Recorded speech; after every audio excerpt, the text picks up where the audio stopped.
வணக்கம் நண்பா. எல்லாரும் சௌக்கியமா? சப்ஸ்கிரைப் பண்ணாதவங்க என்னோட இந்த பிரக்ஷம் சேனலை சப்ஸ்கிரைப் பண்ணிட்டு பக்கத்துல இருக்கிற பெல் ஐகானை கிளிக் பண்ணிடுங்க. 1.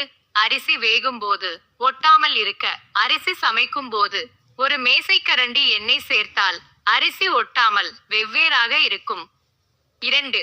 புளிச்ச சாம்பார் சரியாக கெட்டியாக இருக்க சாம்பாரில் சிறிதளவு அரிசி மாவு கரைத்து சேர்த்தால் நல்ல உடைந்த மசாலா சாம்பார் போல கெட்டியாகும். 3. மசாலா வாசனை அதிகமாக இருந்தால் மசாலா சேர்க்கும் போது வாசனை அதிகமாக இருந்தால் ஒரு மேசைக்கரண்டி தயிர் சேர்த்தால் வாசனை கட்டுப்படும். 4. வெந்தய கசப்பை தடுக்க வெந்தயத்தை வறுக்கும்போது கொஞ்சம் உளுத்தம்பருப்பு சேர்த்து வறுத்தால் அதன் கசப்பு தன்மை குறையும்.